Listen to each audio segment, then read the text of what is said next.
So let me get to our floor show traders, David Trainer, Scott Bauer. Guys, make the case.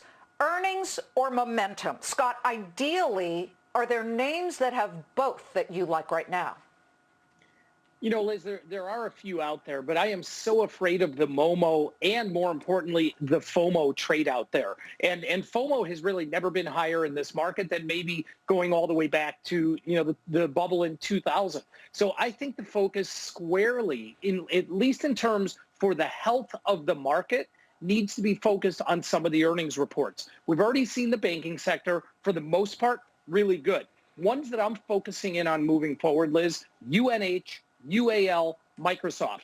That gives us a really wide swath across the economy to see how stocks in the individual sectors are looking. Not just, the stock gains that we've seen in many of these stocks, but also what can we look forward to not only during the reopening, hopefully, which is happening soon, but even further beyond. So I'm very tepid, very standoffish on the Momo and the FOMO names. And I think it's really important to focus on the big names in the market that really can help us take a good look at what may happen in the future.